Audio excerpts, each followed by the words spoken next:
Well, howdy. We've heard the phrase, remember the Alamo.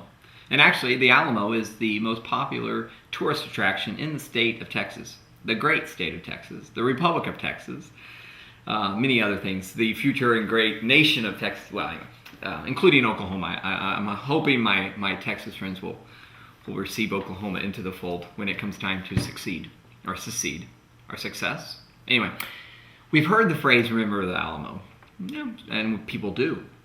But originally it was actually, remember the Alamo and remember Goliad. But how many people remember Goliad?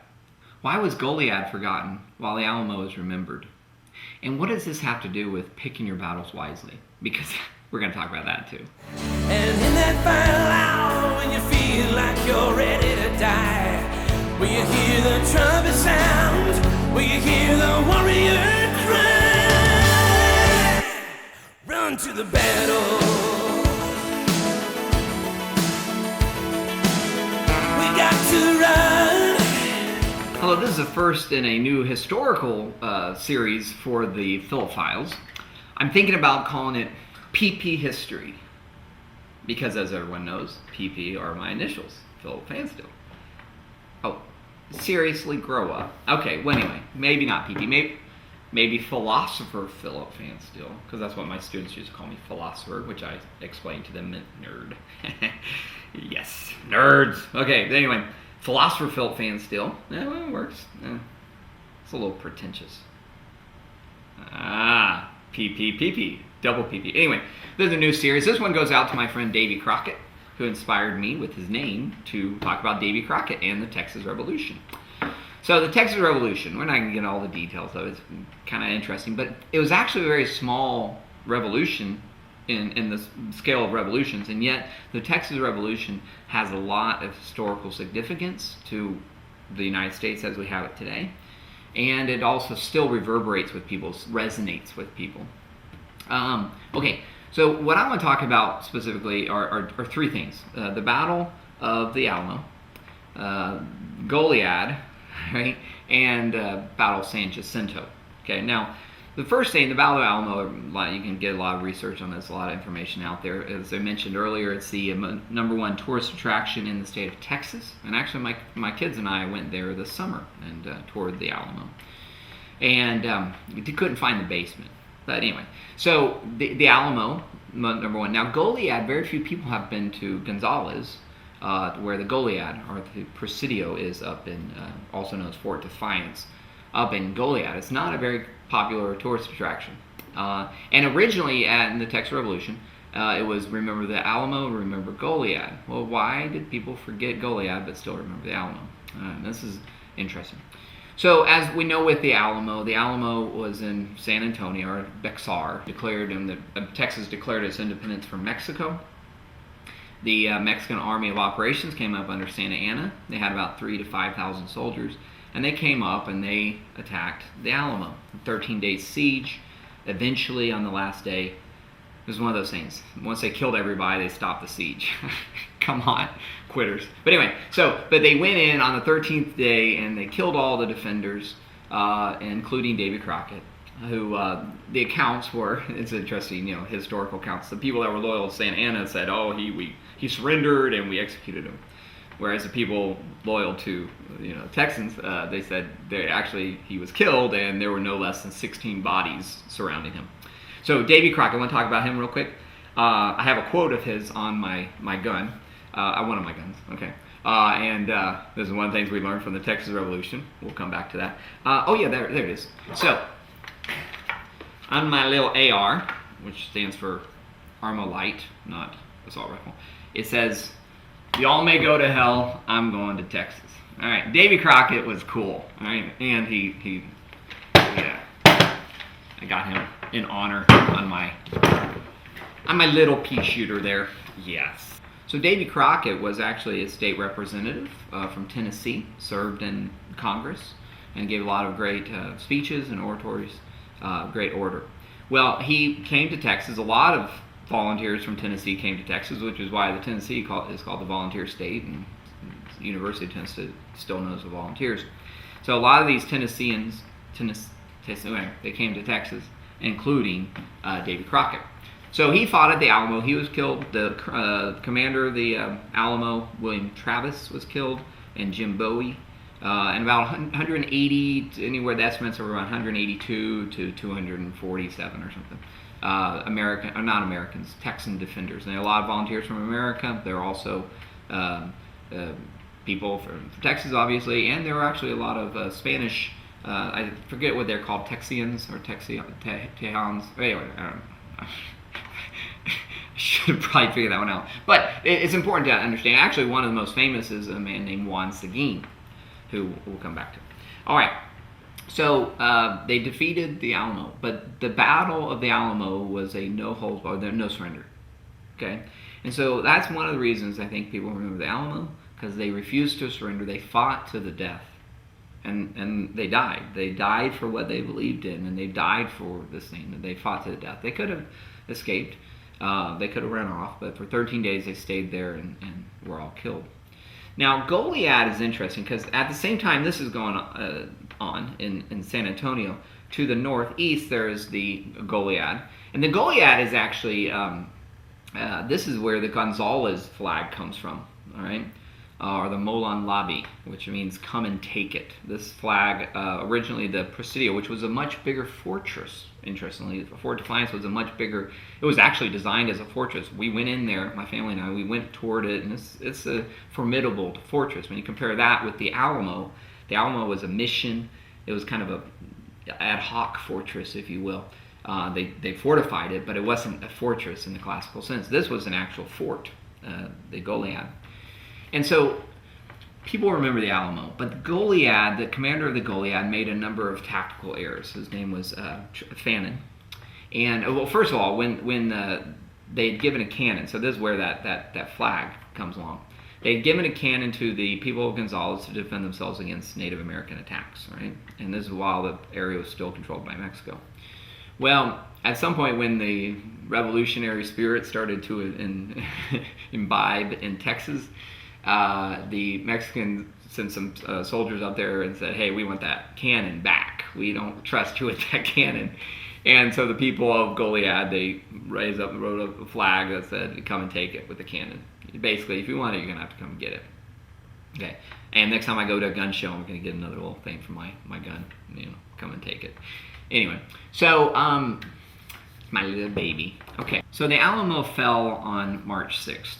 And all the defenders were killed. A couple of non-combatants were spared and so forth. But for the most part, 180 to 240 defenders were killed. They had more reinforcements. Again, this was an actual fort. Okay, and they had they were doing not raiding parties actually. They're going out telling the colonists, especially after the Alamo fell, they're like, let's get out of here. And they're trying to get people to leave. Well, Colonel Fannin received an order from Sam Houston to retreat. And this is one of the interesting things about history, and I'm not maligning the memory of Colonel Fannin, but there is something about action, okay? He who hesitates, as we talked a couple weeks ago in a video, he who hesitates, all is lost, all right? So the defenders of the Alamo did not hesitate. They fought to the death. Colonel Fannin, exactly, very powerful. Colonel Fannin fell because he did not take decisive action. He actually had a stronger fortress. He had more men. There were estimates anywhere from 400 to 500 men at the Presidio, or this Fort Defiance. And yet, Colonel Fannin did not take decisive action. He got the order to retreat, I think, on like March 14th, so that's 8 days after the Alamo. They know what happened at the Alamo, because the reports came to them that the defenders were killed. They're in a stronger position. Sam Houston says, hey, retreat. We need your men. We need you to retreat toward modern-day Houston area and East Texas. But Colonel Fannin, instead of retreating, he waits around for other people that are going out and talking to settlers and colonists, to come back, and he delays. He delays. And he doesn't take decisive action. And then when he finally does retreat, he goes really slow. And he's taken all this stuff, and there's wound, and it's just a mess, okay? And then when the Mexican army catches up to them. Long story short, Mexican army catches up to them. There's some skirmishes.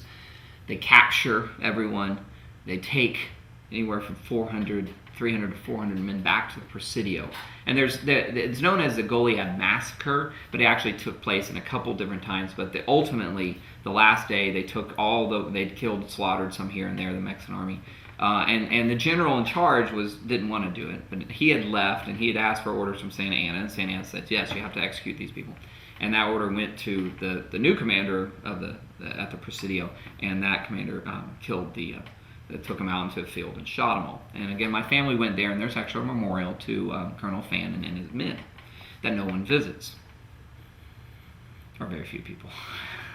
It's interesting. Go check that out. It's a very sad memorial, and that in the Presidio they have it's a museum, and they have there's this a town in Tennessee where all the men went out, and the men and young men and boys, and they went out to fight, and they were slaughtered at the Goliad Massacre.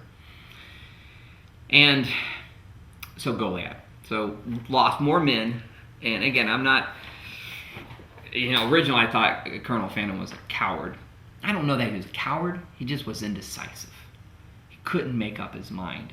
And because of that, it cost him and all of his men their lives. And a few escaped here and there. And we don't remember the Goliad. Okay. A few people. Now, after Goliad, okay, so now Sam Houston. Now Sam Houston's turn. So you have the Alamo, they're playing their part. They fight to the death. Goliad, indecisive, they squander a tremendous resource. Actually, the majority of the casualties in the Texas Revolution occurred at the Goliad Massacre. I think there were like 700-800 dead in the Texas Revolution. Over 400 of those were at Goliad. All right. So 200 at the Alamo, 400 at Goliad. All right. Now, so now we have this setup, Sam Houston. And this is where picking your battles. And there's the brilliance of Sam Houston. Sam Houston retreats. And he retreats.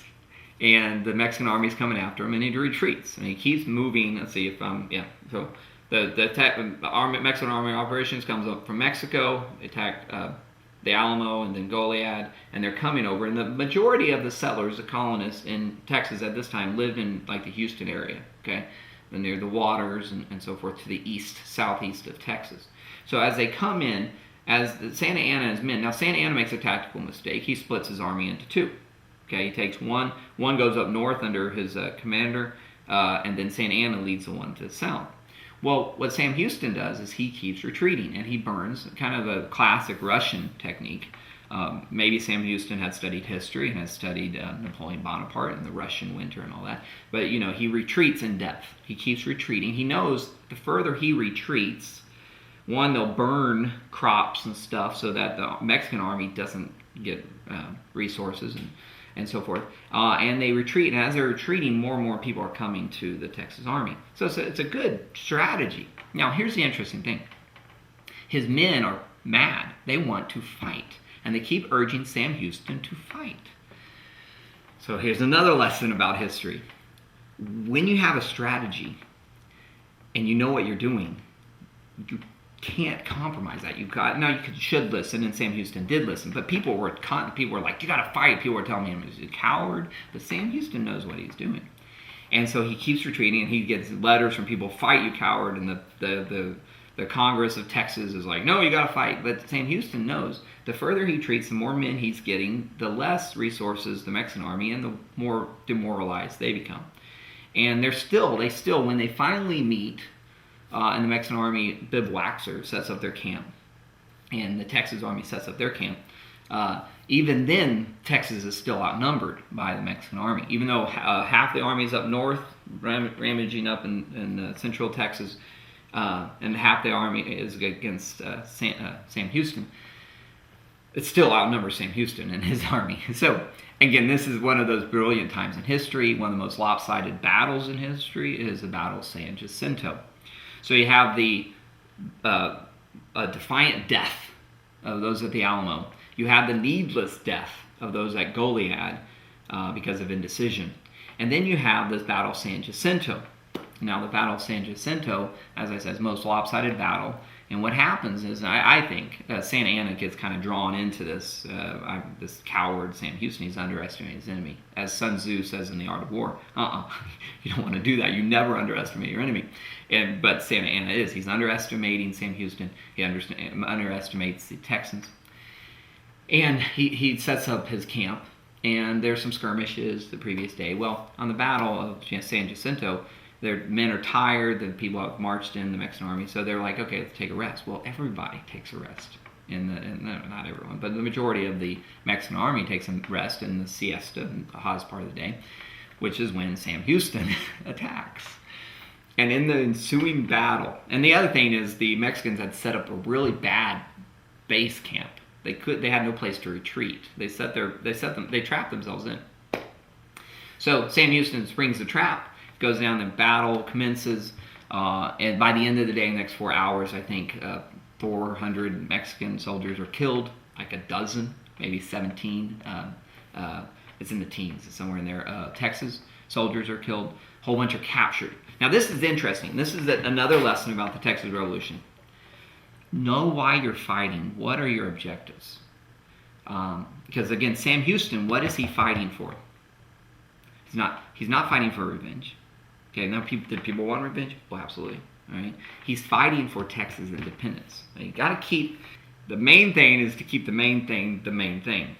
All right, but basically, what is the point of the Texas Revolution? It's to get independence for Texas. All right, now this is important because later that day, right the next day, they capture Santa Anna. All right, and I used to present this question to my students: what should they do? And everyone is calling for his blood, his head. Kill him, everyone. And that's what happened with Sam Houston. Every soldier, they kill him. We got him. Let's make him pay. The brilliance of Sam Houston again exhibits itself here because he doesn't kill Santa Anna. Because remember, what is the goal? The goal is Texas independence. Now, if you follow this through, and this is where people thinking long-term chess players, basically, if you kill Santa Anna, what's Mexico going to do? It's going to send up a whole other army. They're going to send more armies. You just killed their president. He was the president of Mexico at this time. They're just going to keep sending people, and they have a lot more people than Texas does. So what Sam Houston does is he has Santa Anna sign 2 treaties, actually, one private and one public.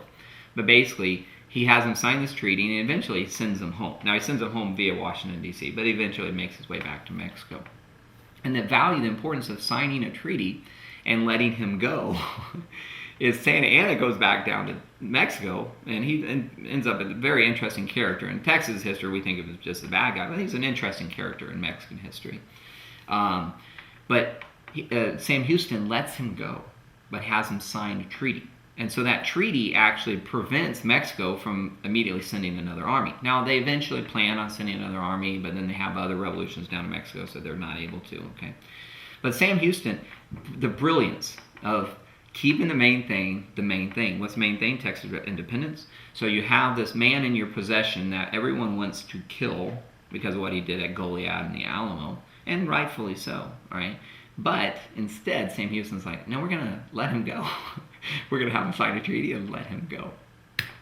Anyway, so that's a little bit about the Texas Revolution. That kind of ties a lot of different things. You may have heard the come and take it flag, the Alamo. Now you know a little bit about Goliad. The life lessons as I see them, just to summarize. If you're going to fight, pick your battles. All right? And when you pick a battle, be willing to fight to the death. And that's what the Alamo is. If you're not going to fight, get the heck out of Dodge, okay? If you're going to retreat, or if you're going, you got to move decisively. Decisive action, okay? Make a decision and go for it. And that's what Colonel Fannin did not do at Goliad. And then with Sam Houston, keep the main thing the main thing. Know what your point is. What is the goal of what you're doing? And Sam Houston understood that. And even though people were calling him traitors, people were cowards, people were very upset with him, they're going to get him off, remove him from command of the army and whatever. He knew what he was doing, and he kept with it. And it turned out in the end he was vindicated. Now you have the city of Houston named after him. Sam Houston eventually was president of the Republic of Texas. I think a governor as well, and lived to a ripe old age and was very well honored. But he knew what he was doing, and he kept with it. So sometimes, and this is the hard thing in life, sometimes you're going to have to go alone. You're going to have to risk the rejection of everyone. Because if you rule by committee or rule by, what does everybody think? Okay, well, let's kill them. Okay, let's kill them. Now, you got to know what you're doing. And again, that's where studying in Sam Houston he's an educated man, and he had some ideas there. But anyway, so that's the Texas Revolution. So shout out to my friend Davy Crockett. His middle name's not Crockett, but yeah. Shout out to the makers of the Armalite. Actually, I think this is a Wyndham weaponry. Oh, a little side on gun control here. I have a number of guns. Okay, guess how many people I've killed? Carry the one. Oh, yeah, no one. Okay, 0. All right, and again, in gun control, guns are serious business. All right, and they need to be treated with respect. But when a government tells you don't need a gun, you need a gun. All right, you need to learn how to use it if you're going to get one. All right, yeah, I mean, that in Texas Revolution, that's kind of an incendiary or auxiliary point. Is in Texas Revolution when they say, "Hey, give us a cannon," Texans were like, "No, I think you can come and get it if you really want." And eventually, they retreated. But comes a time when you need to stand, and although I'm not a man of violence, if violence comes, right, you need to be able to defend yourself. And that's a question everyone has to kind of come to on their own, what role they play. But anyway, that's kind of a separate note. But yeah. So howdy from the great state of Texas. Actually, this is Oklahoma, but we'll just when Texas, we'll become part of Texas. the greater realm sphere of Texas influence. So howdy, folks, and have a good day. Shalom.